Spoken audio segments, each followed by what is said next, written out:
So let us see some examples of organic standards. Just I am giving you brief idea about organic standards. So in crop production, suppose some crop production plan is given, some guidelines is given how you can make the crop production plan. Then conversion requirement. What are the conversion requirement? Duration of conversion period. What are the guidelines related to landscape? What are the guidelines for choice of crops and varieties? What are the guidelines for maintenance of diversity in crop production and management plan? How to go for nutrient management and pest, disease and weed management? How to stop the contamination, soil and water conservation strategies, and collection of non-cultivated material of plant origin of forest products. So all the guidelines are given related to these. I'm not giving you the details, but those who are interested can find on the website of APIDA and you can read them. They are hardly 100 pages. Now suppose out of all these, out of 11, I'm showing you, for example, 6 number, diversity in crop production and management plan. What kind of suggestions are there? So here, consider the structure and fertility of the soil and surrounding ecosystem to minimizing nutrient losses. So first job is to minimize the nutrient losses and also consider the fertility of the soil in deciding the crop rotations or in deciding the management plan. Organic farms shall maintain sufficient diversity by considering pressure from insect, weeds, diseases, and maintaining increasing soil organic matter, fertility, microbial activity, and general soil health. So emphasis should be given on sufficient diversity, means crop rotations. So soil fertility maintained by legumes, deep-rooted plants, and green manures, crop rotations, and fertilization with organic inputs. So these are the guidelines for diversity in crop production and management plan. And now, in this case, you have seen the crop rotations here. So some guidelines related to crop rotations are also there. And you know that crop rotations are very, very important in any kind of farming, whether it is conventional or organic farming. They are helpful in improving the productivity. I've shown you one example of mung bean. If you include the mung bean in rice wheat system, it increases the productivity. Not of itself, but it also increases productivity of preceding or succeeding crops. So they are important for increasing the productivity, crop rotations, crop nutrition and soil health. They have very important role in crop nutrient management and also soil health. If you just take monoculture kind of things, your soil health will deteriorate. But if you adopt rotations, your soil health will improve. Environmental protection. Proper crop rotations can reduce the groundwater pollution or environmental pollution.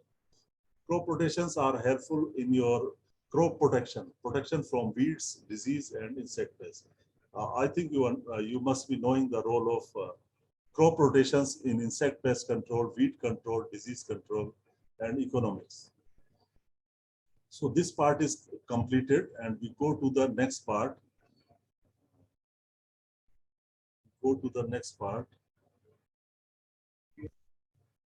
Now, just now we have seen organic standard. Now we see the other parts, certification and marketing. And we will also see some opportunities in organic farming. Can you see the slide? Yes, sir. Hello? Yes, sir. Yes, sir. Yes, sir, we can see, sir. Still there. So now we will see certification, marketing. I told you 4 aspects. One was standard, certification, technology package, and marketing. Now we see marketing. Sorry, certification. So what is certification? Procedure by which accredited certification body. Accredited means authorized. Here accredited means authorized certification body by way of scope certificate assure that the production or processing system of the operator or farmer has been methodically assessed and conforms to the specified requirements as envisaged in the NPOP. It is quite long definition. So certification means it is kind of supervision. In one line, certification means issuing the certificate. And to issue the certificate, there has to be some body, some certification body that will issue you the certificate based upon its inspection, whether the organic standard have been adopted, followed in toto by the producer, by the operator. That is your certification. All the steps in food production or processing to packaging are certified. The requirement for certification may vary from one nation to another nation. Now you see there is two kinds of certification. One is third-party certification. This is in India. Two kinds of certification, third-party certification and participatory guarantee system certification. Both are certification. Their names are different. So third-party certification is implemented under National Program for Organic Production. NPOP implements third-party certification and it is mandatory for export. If some farm or some farmer is interested to export his organic product, then he must get third-party certification. Otherwise, he cannot export his product. Or for domestic marketing, if you want to sell your product in domestic market, then it is voluntary. It is not compulsory if you sell your product in the local market, in the country, in the India. Participatory guarantee system is also a kind of certification applicable only for the domestic market. You can use it, you can get your product certified by PGS only for the domestic sale. You can sell the product only in the boundaries of the country. You cannot export if your product is certified by PGS. So there are some differences in NPOP and PGS. So you can see this NPOP is related to third-party certification. And why it is third party? Because first party is, remember, you can write, first party is the farmer, second party is the consumer, and third party is the certification agency. First party is the farmer, second party is the consumer, and third party is the certification agency. Because it is produced by farmer and it is for consumer and it is done by third party that is doing the certification, or certification agency is the third party. Therefore, it is called as third party certification. So see the differences in third party certification and PGS. So NPOP is based on National Organic Standards. That is also based on National Organic Standard. The standards are same. There is no difference in standards. Like if you remember, as a student, you must have seen seed standards and field standard for seed production program. If you are producing breeder seed or nuclear seed, if you are producing this foundation seed, certified seeds, the standards are different. Seed standards are different. But here, the standards are same for NPOP as well as for PGS. NPOP is very exhaustive documentation and third-party certification or verification is required. NPOP is very, very exhaustive. Here, farmers are required to maintain their records on the farm. They need to keep several registers, and in those registers, they need to enter the detail of the practices they are doing. What was the time of sowing? What were different operations done? This is known as ICS, Internal Control System. It is known as ICS, Internal Control System. That is, the details or documents are maintained by the farmer who is getting his product certified by third-party certification. In different register, he need to write the materials he is using, the dates, the timing, how material method, you can say. He need to write material and method there and dates. And then certification agency people will visit him time to time, maybe every 2 months, 3 months. They will visit and they will see, they will verify, they will do inspection, and then they will verify that what farmer is saying is right. What material he has used is correct. It is as per the standard. That is the actual process of certification. So third-party certification is quite exhaustive. Documentation is required. However, PGS is very simple. Farmers need not to maintain variety of register, variety of documents. NPOP procedure is widely accepted. That is the advantage, that this is very widely accepted. You can export your products if it is certified by NPOP, but this PGS is not widely accepted. This is NPOP is cost intensive. You would be surprised that the cost of certification of 1 hectare may be rupees 40,000 or more. And so cost of certification is very high under NPOP. However, this PGS is free of cost. It is low cost. And as I told you before, NPOP is handled by APIDA, or third-party certification is controlled by APIDA, and PGS is controlled by National Center of Organic and Natural Farming, Ghaziabad, and it has got 8 or 9 regional stations. Those regional stations are helping farmers to get their product certified by PGS. And PGS certification is mostly online. It can be done online. Hope you understand the differences in NPOP and PGS. And any point which is not understood by you, or any question related to this slide or previous slide, you are welcome to ask.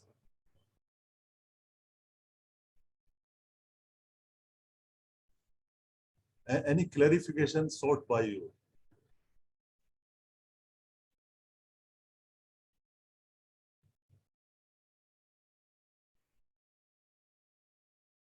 Yeah, Dhyan, you want to ask anything? No, sir. No? All right. Now, what is happening?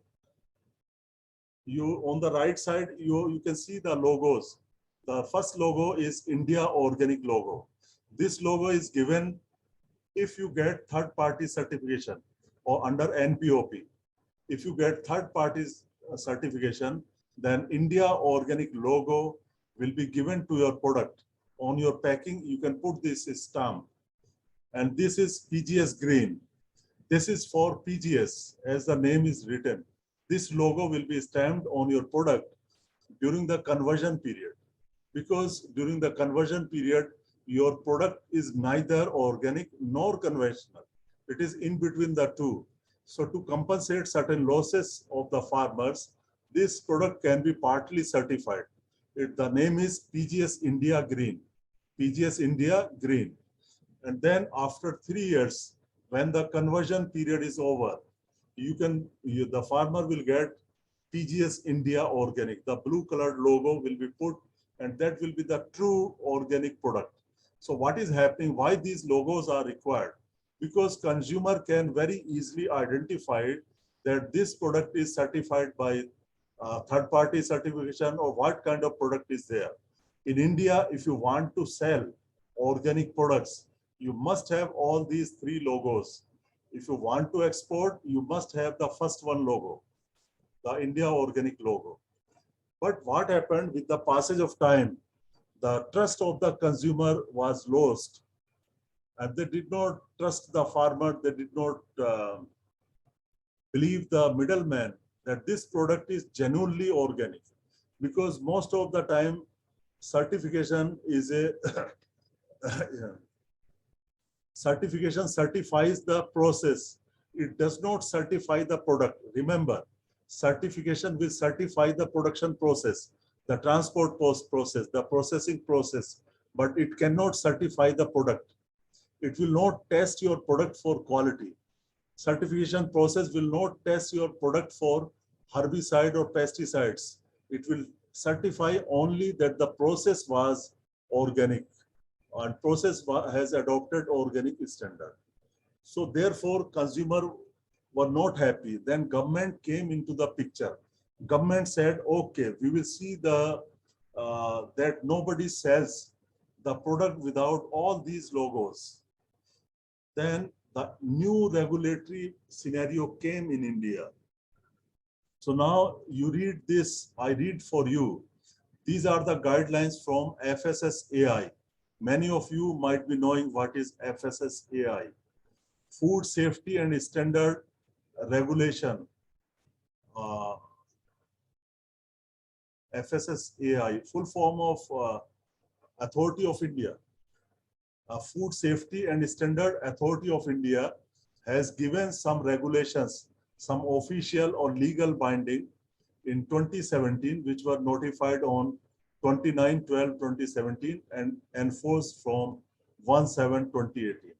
So these are the new regulatory.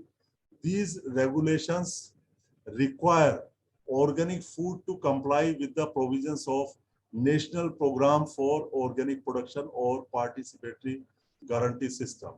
That means that any farmer or any operator, any producer, whosoever is selling organic product in market, he can sell these products only when it is either certified by NPOP or PGS. Otherwise, nobody can sell his or her product in the market if you do not have these logos. If your product is not certified, then certain fines or certain legal implications are there.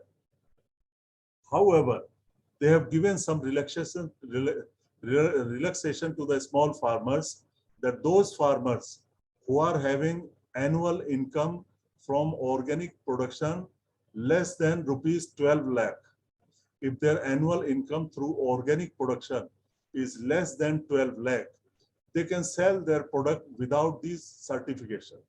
They can simply say, my product is organically grown, or simply write organically produced or organically grown. So those farmers can sell. For remaining farmers, whosoever are selling their product, whose income is more than rupees 12 lakh per annum, they have to have all these logos plus FSSAI license. So FSSAI license is also mandatory for them. So I read for you: to support a small original organic producer or producer organization, those with annual turnover not exceeding 12 lakhs per annum have been exempted from certification through NPOP or PGS. But the organic food covered through these regulations should bear FSSAI organic logo, Javik Bharat logo, etc. So you can see these logo are compulsory. First one, either in English or in Hindi. One of them can be there, or maybe there in regional languages also. And this one, FSSAI license number. So now there is 2 more logos should be there on organic product. Otherwise, it is a jurm. It is a jurm. Now, certification, general requirement for certification of organic products. Avoidance of synthetic chemicals you cannot use. You cannot use GMOs. Use land that has been free from chemicals for a number of years as far as possible. Strict physical separation from non-certified areas. In processing, you cannot use synthetic chemicals. Irradiation is not allowed. Keeping detailed written production and sale record, you need to, now trace net is there. Then you need to write all the details of the product, when it was produced, what was the date, what was the quantity of the product, how much product was certified. The certification agency will also give the data. Okay, this farmer has produced 100 quintals of wheat. So that farmer cannot sell 200 quintals of wheat because certification agency has certified only 200 quintals of wheat. So such kind of things are there. Farmer need to maintain the record. Undergoing periodic on-site inspections. So these are general requirements for certification mentioned in the organic standards also. Now, after this topic, we go to the next part. Before I go to the marketing, I want to show you some scope or opportunities of organic farming. So our country has great diversity.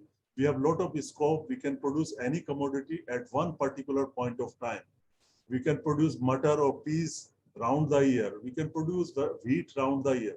There are very diverse ecologies in our country. Scope is there for organic farming in research, teaching, and extension also. I am before you, I am doing my business. Huge potential in export and domestic market. The economic potential is also there, opportunities are there. Employment opportunities are there.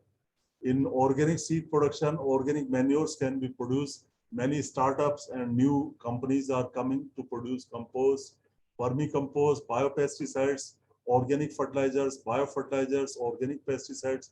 So a lot of scope is there for organic farming. Raw materials obtained from organic farming can be used by startup. They can produce value-added products. Certification also provides employment to the people. At least some people are there who are doing certification. And also in organic farming, you go for crop diversification. And as usual, crop diversification lead to improve employment opportunities for the farmers or farmer family. Now you see a scope and opportunities. I was discussing at other day also that in India, policy is not to convert whole India into organic farming. It is in phases, it is in tiers, it is in tiers. So some niches areas for promotion have been identified by Modipuram Institute. There they are having network project on organic farming that has decided the niche areas, means where you can go for organic farming. So first tier state, without any second thought, you can implement organic farming in these states: Sikkim, Arunachal Pradesh, Nagaland, Meghalaya, Mizoram. In these states, you can straightway adopt organic farming, no problem. Second tier states, here also in certain pockets, certain area, because fertilizer use and pesticide use is lower in these states. So in these states also organic farming can be adopted in certain areas, certain pockets for certain crops like Assam, Rajasthan, Madhya Pradesh, Odisha, Bihar, Jharkhand, so on, and Uttarakhand. So they are considered second tier states. Second priority of the government should go to these states. And then third state, nobody is forcing, nobody is suggesting them to go for organic farming. So therefore name is towards organic approach state. At least if they start towards organic approach, that means they will start adopting INM, integrated nutrient management. They will use more of organic manures. They are irrigated area and intensive cultivated area where organic farming have less scope compared to 1 and 2. So it includes Tamil Nadu, Kerala, Andhra, West Bengal, UP, Punjab, Haryana. So this is how, when somebody asks you the scope of organic farming in India, you can say like this. And when somebody asks you about sustainability of food security, this and that, you can say that we are promoting organic farming in these areas, these states, which are mostly rain-fed, low yielding, low use of pesticide, low use of fertilizers. So similarly, this institute has also identified niche crops for promotion in different areas or different states. So for example, for rain-fed region of MP or Karnataka, soybean is the first crop, then finger millet, durum, and wheat. Hilly region of Himachal, turmeric, ginger, cauliflower, mostly vegetables. Tribal area of Jharkhand, rice, durum, wheat, mustard. Irrigated region of Punjab, basmati rice. Kerala, black pepper, ginger, turmeric. Rajasthan, coriander, fennel. Means in Rajasthan, priority is for spices. Rain-fed region of Gujarat, cotton. So these are crops that should be preferred, and just leave it. Now, marketing network, this emergent demand for organic. So was that clear? This subject of organic standards and certification I discussed, and then marketing network. Any question up to now? Any problem, any clarification to you?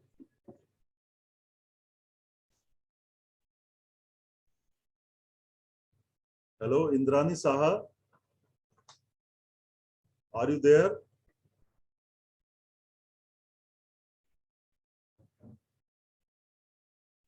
Indrani?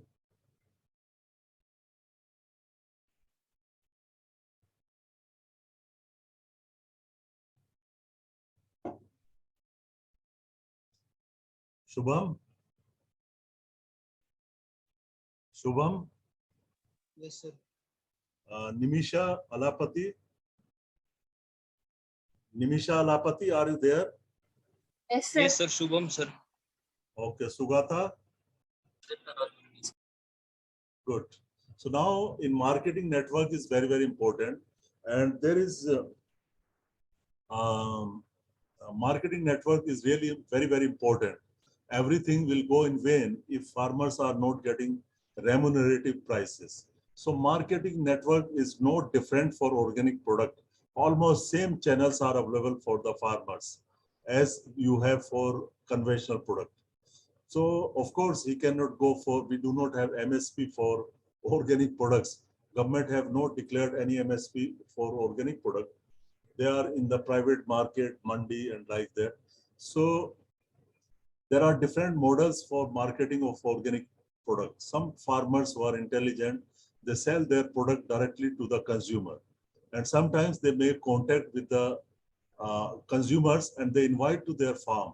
They ask them to see, and through this visit of the consumer, they sell their product right on the farm. New and new concepts are coming in the marketing, like farm shopping. Farm shopping means where consumers will go to the farm, they will buy their product. Certain hilly areas, Uttarakhand, Himachal Pradesh, now people are opening organic restaurants where only organic food is served. And also they will show the consumer or visitors how they are growing organic food in their hilly areas or near the restaurants.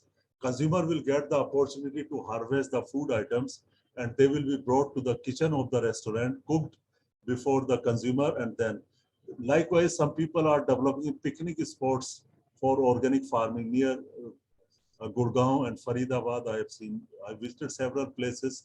They are developing some tourist attraction and plus organic food production. So that way also some people are promoting. And other channels are, you can go through common marketing system. The same channels are adopted. You can open a shop and then you can sell your organic product. And also online marketing is there. Last mango season, I purchased mangoes and they came from Bangalore. So within 1 or 2 days, they came Bangapalli. I forgot the name of the mango. Very tasty, very good mango. I go 2-3 times mango from Bangalore. So what I mean to say that marketing of organic product is also there. Many people are doing online marketing of organic products. And some assistance is also coming from the government side. Government is also helping farmers. Now question comes now from the consumer side. Why a consumer will buy organic product? What are the reasons that incite or that develop some interest in consumer to buy organic products? Why a consumer should buy a organic product? Because if you are buying, consumer are buying organic product, then most buy organic product because they consider it healthy. It gives us good health, therefore I will buy it. Next is some consumer are interested in environment. Okay, if I buy organic product, I will protect my environment. Some will consume that it is more tasty. Some people will go for animal welfare, because in this case, if you go for animal production by organic methods, then there are many welfare of the animals. They are not given antibiotics, and these animals are given natural insemination. There is no artificial insemination, and also they get good food. They get organic food, these animals, and also some milk is given to the child or to the baby of the animal. So that way some logic is there. Animal welfare is there in organic farming. And sometimes people consider that minimal processing is there. Novelty is important, and fashion. Okay, fashion is there in rich people, I eat organic product. I give my son organic products. So some fashion is also there. So therefore, you can see that these are the reasons why somebody like to, in the order. First is health, environment, taste. So you can remember this point. And there may be certain points a consumer are not interested. Some people, even I do not want to buy organic products for the reason that they are very costly, high price. limited availability. This high price and limited availability are related things. Because of limited availability, less production, less availability, prices are high. Skepticism about credibility of product claims. So many times people doubt the farmers. People doubt the certification agency. They are not sure that this is organically produced. We get many fraud people in the country or across the world. They can take normal wheat or normal rice and they can pack and they would like to sell it organic. There are many fraud people. So consumer has skepticism. Poor appearance. Sometimes organic product may give you poor appearance also. Non-awareness of organic. Many people don't know what is organic product. Is it useful or not? Contentment with existing product. Okay, I'm happy what I eat. So definitely high price is very important. So just I want to ask you a question. What is the price of 1 kg atta, wheat flour in the market? Normal price of 1 kg wheat flour in the market. गेहूं का आटा क्या भाव मिलता है India के market? 30 to 40 kg, 30 to 40 rupee per kg, sir. 30 to 40. 26 रुपए kilo sir. Yeah. I think 30 to 40 may be MP wheat. That is high quality wheat. But normal wheat, it is 25 rupees a kg, 20 to 25, or maybe average maybe 25, 26. So 25 rupees a kg wheat flour. And if wheat flour is organic, what rate do you expect? One of you can browse and just check it now and tell me what is the rate of 1 kg organic wheat flour. Just in Google, you type price of 1 kg organic wheat flour and check. I would say who does it fast.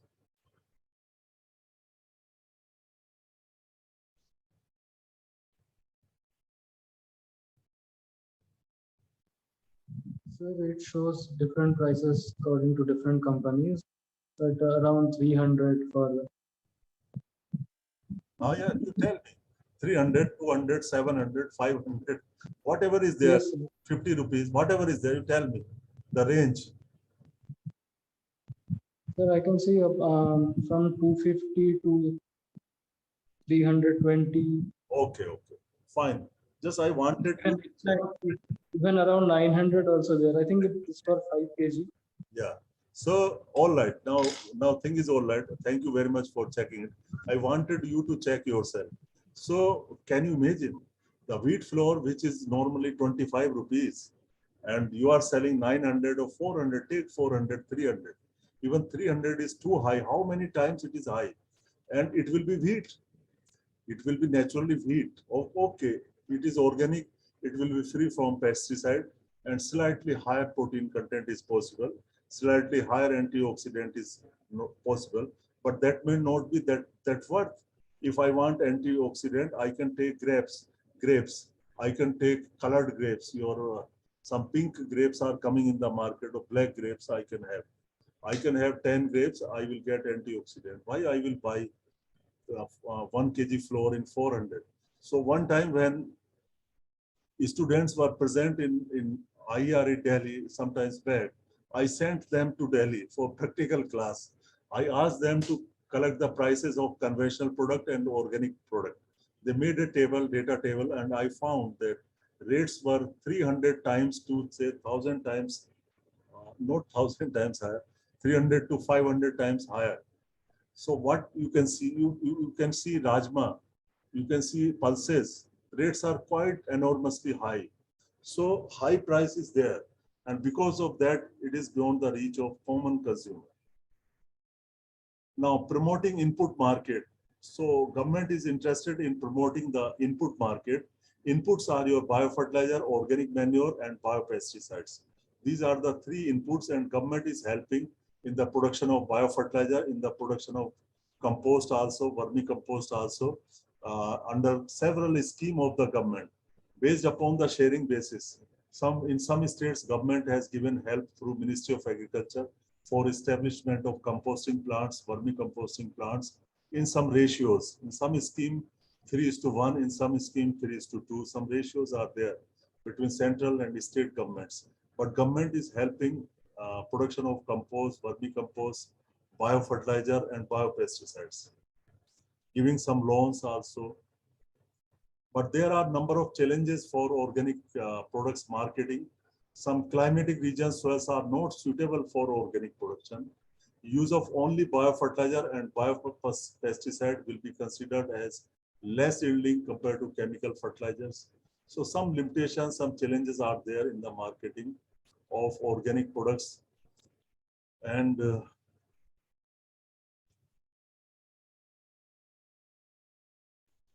now, how to increase the marketing? The general principles are there, same principles as you have for conventional product. Pricing. So just now you have seen the pricing. It was very high. If you reduce the price, then more people will be interested to buy your product. Visibility means you need to, if you want to do good marketing, you should make visibility in the market, some packing or something like that. You know, in the market, some people are using some stickers, simple stickers. If they use a sticker and they can say you it is from Australia, it is from Apple, is from New Zealand, this and that. Simply by using small stickers, they think that our product, some packing is there. You see guava, white colored things, they are covered, and some fruits are in packing, some fruits are in packing. So visibility and your packing and these things are important. Labeling I explained you, availability. And the government of India is also promoting or marketing. It has one Javik Kheti portal. You can also check it. If you want to buy any organic product, you can there. All the people who are involved in organic farming, all the stakeholders can visit this javikkheti.in. So organic products are sold online, purchase, and certificate is given. The quantity of product a farmer is interested to sell is also given. All the details of producer, everything can be found here. So this is a good development from the government side. For marketing, there are some constraints in organic farming, shortage of organic seed, lack of efficient marketing system, you have seen, lower yields in some cases, low income during transition period. You can remember all these points of limitations of organic farming, low availability of premium prices under certain cases, lack of technology packages for most of the situation, limited availability of organic manures, biofertilizer, complexities in certification process, weak linkages among organization, lack of infrastructure, high cost of certain inputs. So all the students are suggested, I will send you this PowerPoint presentation, and you must remember, you must learn these points, because if any question come in your exam elsewhere, not in this course exam, you will be asked to explain the constraint of organic farming. They are listed here in very brief. So you can read them, you can remember them, they are useful. And these are some overall qualitative effect. You can go through these. You try to understand these tables. Hope it was understood. And then we go to the last link. Or is it over? I don't know. Was it fourth link or third link? Third link, sir. So fourth भी कर लेते हैं, 10-15 minute हो रहे, 10 minutes.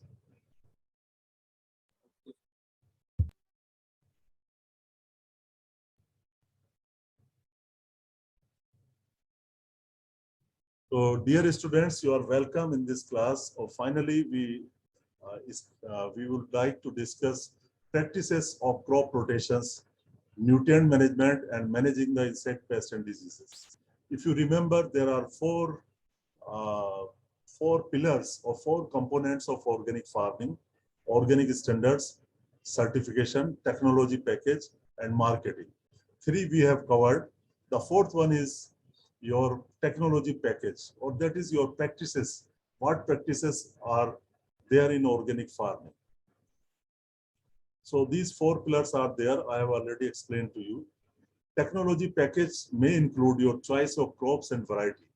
What kind of crops I should select, varieties I should select. So for choice of crops, I have already told you, I have given the choice of crops for different states. and conditions for selection of crops and varieties. Crop rotations, intercropping, mixing of crops, inclusion of legumes. Overall, diversification is the key for the success of organic farming. So our rotations should be followed. Sowing time is same. What you have sowing time for conventional. Tillage operations, it is up to you. You want to do organic farming with minimum tillage or with conservation tillage or with conventional tillage. Normally, it is adopted with conventional tillage. That is, tillage is required. Otherwise, now hybrid model is coming, which is called as conservation organic agriculture. When you combine certain principles of conservation agriculture and organic agriculture, it becomes your conservation organic agriculture. We have got one no-free, National Organic Farming Institute. National Organic Farming Institute in Sikkim. They are doing some research on conservation organic agriculture. Nutrient management, I will give you a brief idea how to do nutrient management, and lastly, crop protection from weeds, insect disease. Now, why to do rotate the crop? Many of you are from agronomy. You know the objective of crop rotations, and they are useful in productivity, in plant nutrition, for environment. Already given you this slide. And now somebody was asking about to narrow down the gap in production, gap in yield between organic and conventional. So here somebody has done some review work. Diversification practices reduce the organic to conventional yield gap. So you can see diversification is the key. Two agricultural diversification practices like multiple cropping and crop rotation substantially reduce the yield gap. So they can reduce the yield gap, say 5 to 10%. You can see the exact figures. Now you can see the advantages of crop rotations, benefits of crop rotations, improved soil organic matter, improved nutrient cycling, reduce greenhouse gas emissions, and reduce insect pest problems. So state-wise crops are also there. I've already given you such kind of information. Crops in Kerala, one can go for spices, vegetable, herbs. And this is the book or bulletin from Modipuram Institute, ICR Network Project on Organic Farming.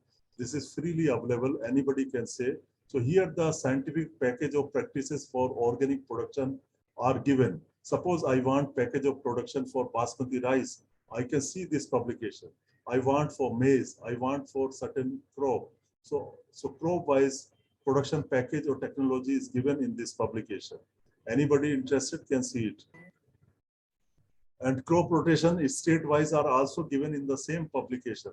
I copied from there. These rotations for different states are given. And packages for different states are also given crop-wise and rotation-wise. What are the packages? They are given. Rotations are given. In nutrient management, guidelines are given. What you can add, what you cannot add. So nutrient management is there. And what products are permitted, what are prohibited and restricted. Please try to understand the meaning of permitted means allowed. Prohibited means not allowed in any case. Restricted means the certification agency can allow or cannot allow. Factory farming means you produce organic products like they are produced in factory farming. So factory farming is not allowed. And what matters can be produced, if you produce organic manures on organic farm, you can add them directly. And outside, the certification agency will decide. So please go through this presentation. Certain minerals are permitted, like rock phosphate can be used, gypsum can be used, potassium can be used, mineral potassium can be used in natural form. All kind of biofertilizers are allowed, no restriction on biofertilizers. And these are different sources of organic nutrients that are available. You can go through them. And oil cakes are important in organic farming. You can combine oil cakes with some mineral fertilizers or organic manures also.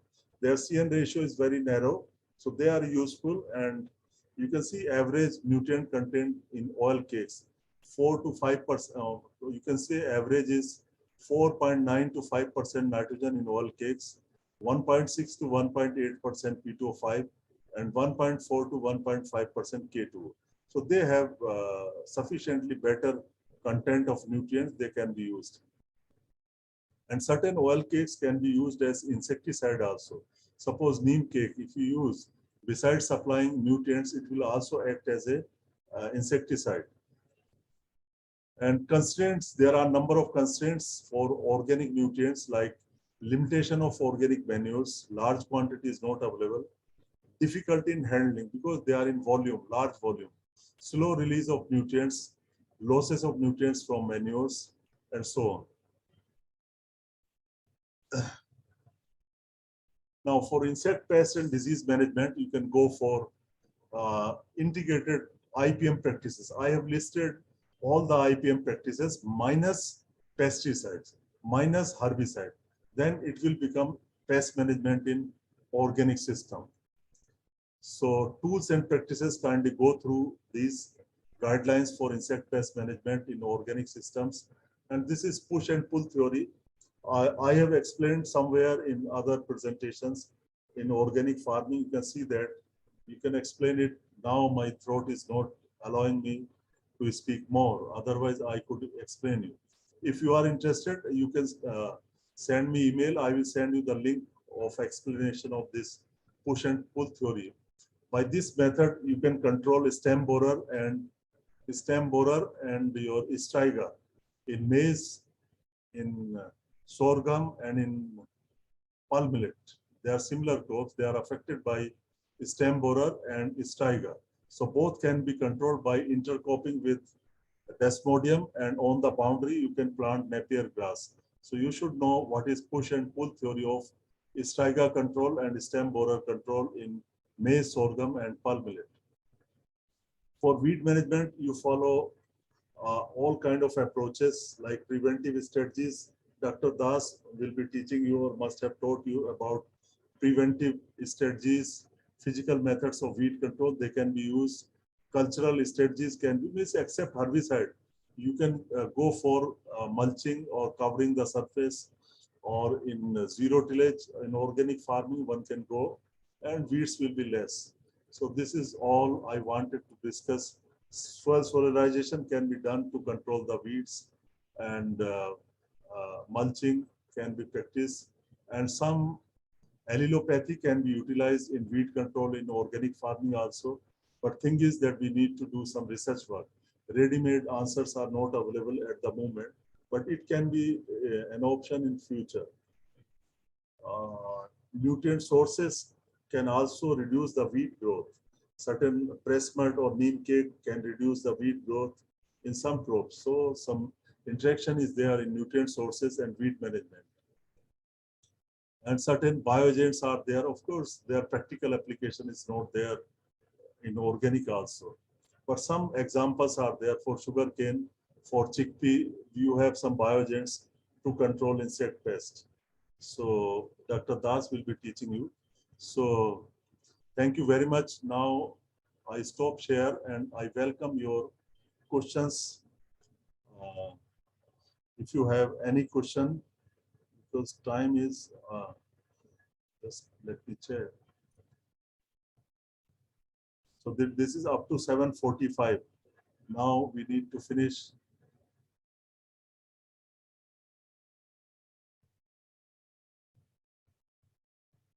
So perhaps this is our last interaction in the current semester. And if you have anything in your mind, the lastly, you can discuss with me. Anything, any point you want to say, you want to ask, you want to say, or you want to ask, you have a time. You have time now. Otherwise, we will meet in the next semester. Next semester, I will be teaching you soil fertility, and I need to check what are the courses in the second semester. So if you do not have anything, I must thank you. Thank you very much. Bye for now. Thank you, sir. Thank you. Bye. Thank you, sir. Thank you, sir. All the best. Thank you, sir. Wish you all the best. Good luck for your examination. and everything should be good. My blessings to all of you. Bye.